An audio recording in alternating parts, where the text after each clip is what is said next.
Se había convertido en el rostro de los Red Devils y su nombre era la esperanza del fútbol inglés. Era el niño de Manchester que con la velocidad del rayo y una sonrisa contagiosa lo tenía todo para triunfar. Sus goles definieron finales, su carisma conquistó corazones y su nombre estaba destinado a la grandeza.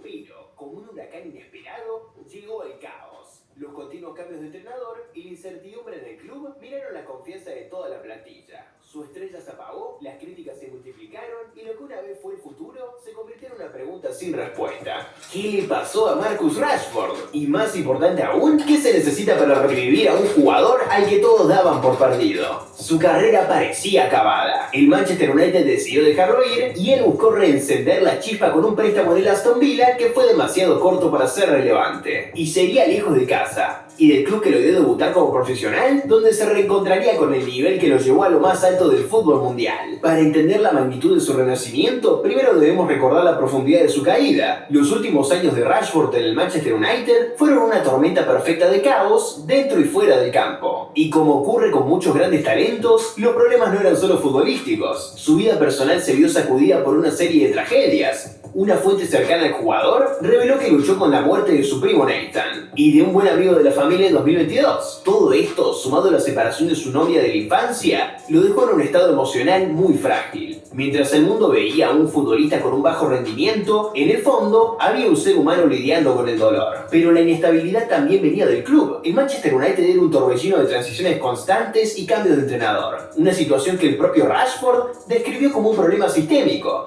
Muéstrenme un equipo exitoso que solo se adapta, comentó. En una entrevista, lamentó que a diferencia de la era de Sir Alex Ferguson, el club había perdido una filosofía de juego clara y unificada. El jugador llegó a decir que el club estaba atrapado en una tierra de nadie, en la que las ideas del juego cambiaban constantemente, lo que impedía que los jugadores pudieran desarrollar una base táctica sólida. La relación entre Erik ten Hag y Rashford, que comenzó siendo de apoyo mutuo y desarrollo, se deterioró con el tiempo, y Marcus terminó relegado a la banca por una baja de rendimiento e indisciplinas. La llegada de Rubén Amorim, después del cese de Erik ten Hag, fue el punto de no retorno. El nuevo técnico no tuvo piedad. Apartó al inglés del primer equipo, alegando una falta de esfuerzo en los entrenamientos. Amorim incluso sugirió, de forma evidente, que un futbolista de 63 años podría estar por delante de él en el orden jerárquico.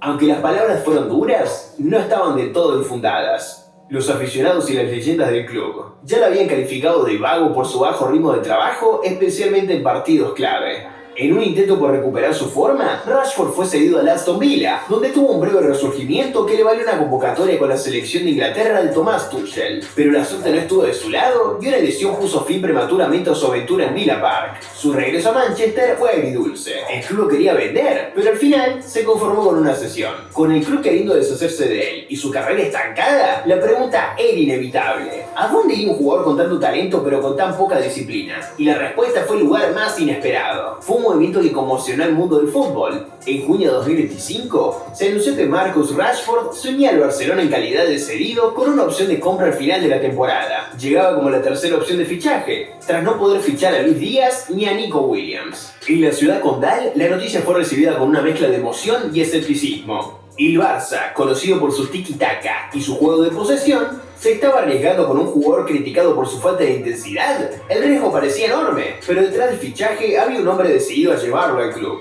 Hansi Flick. El técnico alemán fue la pieza clave para concretar el fichaje. Flick veía en Rashford un perfil complementario, capaz de desequilibrar, de tener un gran punch y aportar experiencia a un ataque joven. El alemán no quería un delantero más, quería un jugador con el tipo de cualidades que su sistema necesitaba para volver a dominar Europa. Y lo que es más importante, creía que Rashford no era un caso perdido, sino un diamante en bruto esperando a ser desempolvado. Antes de dar luz verde, Flick le lanzó una advertencia directa.